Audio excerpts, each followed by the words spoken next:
আসসালামু আলাইকুম ওয়া রাহমাতুল্লাহ। প্রিয় দর্শক, বালিশে হাত রেখে 109 বার পড়ুন আর সকালে সুসংবাদ পাবেন। হ্যাঁ প্রিয় দর্শক, খুবই কার্যকরী এবং দামি একটি আমল। কপাল ওয়ালারা এই ভিডিওটা দেখবে, সৌভাগ্যবান যারা তারাই এই ভিডিওটা দেখবে। ভিডিওটা সম্পূর্ণ দেখুন, কি আমল করতে হবে, কিভাবে আমল করতে হবে বিস্তারিত ভাবে আমি ভিডিওর মধ্যে আলোচনা করব। তবে ভিডিওটি শুরু করার আগে আপনাদের কাছে একটা রিকোয়েস্ট, যারা আমার চ্যানেলের মধ্যে নতুন আছেন অবশ্যই চ্যানেলটিকে সাবস্ক্রাইব করে পাশে থেকে বেল আইকনটি বাজিয়ে দিবেন। প্রিয় দর্শক, এই সুসংবাদটি পাওয়ার জন্য, কিসের সুসংবাদ সেটা পরে বলতেছি, আগে আমরা জেনে নেই কিভাবে আমল করব। প্রিয় দর্শক, রাত্রে যখন ঘুমাতে যাবেন, ঘুমানো যাওয়ার আগে আপনি উযু করে নেবেন, পবিত্র হয়ে নেবেন। আগে নিজে পবিত্র হয়ে নেবেন, এরপর আমলটি করবেন। পবিত্র হয়ে যখন আমল করা হয়, সে আমলের পাওয়ার, সে আমলের ক্ষমতা, কার্যকারিতা অনেক বেড়ে যায়। এই জন্য উযু করে পবিত্র হয়ে আমলটি করবেন।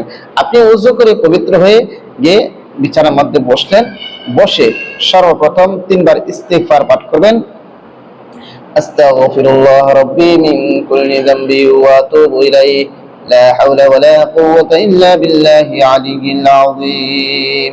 3 বার ইস্তিগফার পাঠ করে এরপরে 3 বার নবীর মুহাব্বত অন্তর নিয়ে দুরূদ শরীফ পড়বেন। যে কোনো দুরূদ শরীফ পড়ে নেবেন।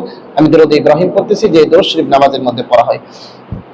আল্লাহুম্মা সাল্লি আলা মুহাম্মাদিন ওয়া আলা আলি মুহাম্মাদ কামা সাল্লাইতা আলা ইব্রাহিম ওয়া আলা আলি ইব্রাহিম ইন্নাকা হামিদুম মাজিদ। আল্লাহুম্মা বারিক আলা মুহাম্মাদিন ওয়া আলা আলি মুহাম্মাদ কামা বারাকতা আলা ইব্রাহিম ওয়া আলা আলি ইব্রাহিম ইন্নাকা হামিদুম মাজিদ। এরকম ভাবে 3 বার ইস্তিগফার এবং 3 বার দুরূদ শরীফ পড়া যখন শেষ হয়ে যাবে, এরপরে আপনি মহান আল্লাহ পাক রব্বুল আলামিনের কালাম কিতাবুল্লাহ, অর্থাৎ পবিত্র কোরআনের একটি আয়াত পড়বেন। ইয়াকুলুনা রাব্বানা আতমিম লানা নূরানা ওয়াগফির লানা ربنا يقولون ربنا أتمم لنا نورنا واغفر لنا। এই আয়াতটি আপনি পড়বেন। আপনি কয়েকবার পড়বেন, কয়েকবার বলতে আগে তো বলেছি 109 বার পড়বেন।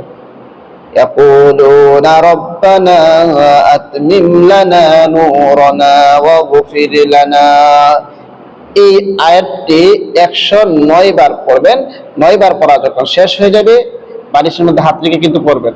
আবারও শেষে যে কোনো দুরূদ শরীফ পড়ে দিবেন, সাল্লাল্লাহু আলাইহি ওয়াসাল্লাম, সাল্লাল্লাহু আলাইহি ওয়াসাল্লাম, সাল্লাল্লাহু আলাইহি ওয়াসাল্লাম। প্রিয় দর্শক, এই আমলটি কেন করবেন?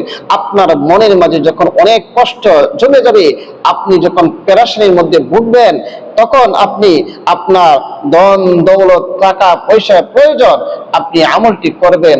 আল্লাহ পাক রব্বুল আলামিন আপনাকে ধন সম্পদ, টাকা পয়সা দিবে এবং মনটাকে ফ্রেশ করে দিবে। এই আমলটি করে যখন সকালে ঘুম থেকে উঠবেন, দেখেন আল্লাহ তাআলা আপনার মনকে ফ্রেশ করে দিয়েছে এবং আপনাকে ধন সম্পদ দান করেন। কিভাবে দান করবেন? গায়বী ভাবে আল্লাহ পাক রব্বুল আলামিন আপনাকে ধন সম্পদ দান করবে। আল্লাহর উপর পূর্ণ আস্থা রেখে সহিহ শুদ্ধভাবে যদি আমলটি করতে পারেন, অবশ্যই অবশ্যই ফলাফল পাবেন। প্রিয় দর্শক, ভিডিওটা বেশি করে শেয়ার করে দিবেন। আর সবাইকে অসংখ্য ধন্যবাদ। আসসালামু আলাইকুম ওয়া রাহমাতুল্লাহ।